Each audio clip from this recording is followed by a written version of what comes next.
పేద మధ్యతరగతి ప్రజానీకానికి ఈసారి దీపావళి పండుగ ముందే వచ్చిందని చెప్పాలి. కారణం కేంద్ర ప్రభుత్వం ఇటీవల ప్రకటించేటువంటి నూతన జీఎస్టీ విధానం పుణ్యమంటూ మధ్యతరగతి ప్రజానికి మాత్రం ఊపిరి పీల్చుకుంటుంది.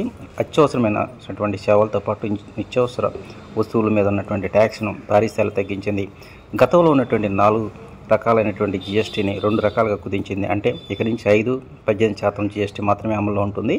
వాటిలో ప్రధానమైనటువంటి విద్య, వైద్య రంగానికి ప్రాధాన్యత ఇస్తూ 5% జీరోతో పాటు కొన్ని వస్తువులపై పూర్తిగా జీఎస్టీని రద్దు చేశారు.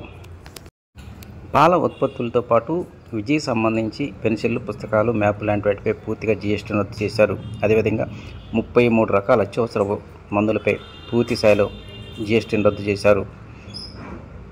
కేంద్ర ప్రభుత్వం ప్రకటించినటువంటి ఈ జీఎస్టీ విధానం పుణ్యమంటూ రానున్న కొద్ది రోజుల్లోనే ఈసారి మరి ముఖ్యంగా దసరా, దీపావళి పండుగకు మాత్రం కొనుగోలు శక్తి బాగా పెరిగే అవకాశాలు ఉన్నాయని వ్యాపార సంస్థలు ఆశాభావాన్ని వ్యక్తం చేస్తున్నాయి. ఈ నెల 22వ తేదీ నుంచి ఈ నూతన జీఎస్టీ విధానం అమలుకు రానున్నది.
దానికంటే చాలా ఎక్కువ రిజల్ట్స్ ఇస్తూ ఉంది.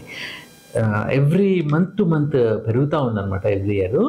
సో ఇప్పుడు ఇంత రికార్డు స్థాయిలో జిఎస్టీ కలెక్షన్స్ పెరుగుతున్నప్పుడు దీని యొక్క బెనిఫిట్ని కన్జ్యూమర్కి ఇవ్వాల్సిన అవసరం ఉంది. అది ఈ రేషనలైజేషన్ ద్వారా సాధ్యమవుతుంది. ఎందుకంటే ఇప్పటిదాకా జిఎస్టీలో 4 స్లాబ్స్ ఉన్నాయి, 5%, 12%, 18% అండ్ 28%. దాన్ని 2 స్లాబ్లకు మార్చారు. ఇప్పుడు 5 and 18 ఉంటాయి. సో వీటిలో ఏంటంటే 28%ని అండ్ 12% తీసేశారనమాట. సో దీంట్లో ఏంటంటే చాలా వరకు కామన్ మ్యాన్కి యూజ్ చేసేటువంటి గూడ్స్, అలానే మెడికల్ ఎక్విప్మెంట్ కావచ్చు, మెడికల్ గూడ్స్ కావచ్చు, ఎస్పెషల్లీ మెడికల్ ఇన్సూరెన్స్ మీద జిఎస్టీ తీసేయాలనేటువంటి డిమాండ్ ఎప్పటి నుంచో నడుస్తూనే ఉంది. అలానే టెక్స్టైల్ సెక్టార్, వీటన్నిటిలో ఏంటంటే జిఎస్టీని చాలా తగ్గించారు. అసలు మెడికల్ ఇన్సూరెన్స్ మీద జిఎస్టీ పూర్తిగా తీసివేశారు. So all these steps are welcome steps. So దీనివల్ల ఏమవుతుందంటే ఒక సంవత్సరంలో సుమారుగా ఒక 33,000 crores వరకు సెంట్రల్ గవర్నమెంట్కి తగ్గుతున్నట్లుగా కనిపించినప్పటికీ కూడా ఈ రేషనలైజ్ చేయడం వలన ఈ కంప్లైంట్స్ పెరుగుతుంది. అంతేకాకుండా నేషన్ వైడ్గా ఎకానమీ ఎప్పటికప్పుడు పెరుగుతూ ఉంది. దీని ఇన్ఫ్లేషన్ మీద దీని ఇంపాక్ట్ చాలా చక్కగా ఉంటుంది. వీటన్నిటి స్టెప్స్ వలన it's a welcome step done by the government. ఈరోజు ప్రకటించిన జిఎస్టీ మీద ఏం మాట్లాడతారు సార్ మీరు? ఏమంటే అండి, చేనేతకే కాదు మామూలు సామాన్య ప్రజలకు కూడా ఈ తగ్గింపు చాలా ఉపయోగకరంగా. అదేవిధంగా ఎలక్ట్రానిక్ ఐటమ్ కానీ, ఫుడ్ ఐటమ్ కానీ, బట్టలు కానీ అన్నిటిలో సెంట్రల్ గవర్నమెంట్ ఇచ్చింది ఒక వరం లాగానే భావించాలి. ఒక విధంగా పేద మధ్యతరగతికి ఉపయోగపడుతుంది అంటారు ఇది? పూర్తిగా అండి.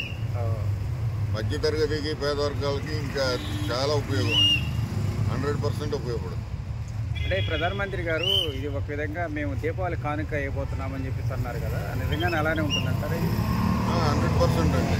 దాంట్లో ఎటువంటి డోకా లేదు. ప్రధానమంత్రి గారు చేసింది మాత్రం పేద ప్రజలకు కానీ, మధ్యతరగతి కానీ మంచి ఉపయోగకరంగా ఉంటుంది. లేకపోతే ఇప్పుడు ఈ మెడికల్ వచ్చేటప్పటికి డయాబెటిక్ వాళ్ళు కానీ ప్రతి నెల వచ్చేటప్పటికి 3,000, 4,000 బిల్లు కడుతున్నారు. దాంట్లో ఇప్పుడు ఇది జిఎస్టీ ఎత్తేయటం వలన చాలా ఉపశమనం కలుగుతుంది కదా. సో ఓవరాల్గా వీఆర్ వెల్కమ్. Welcome sir.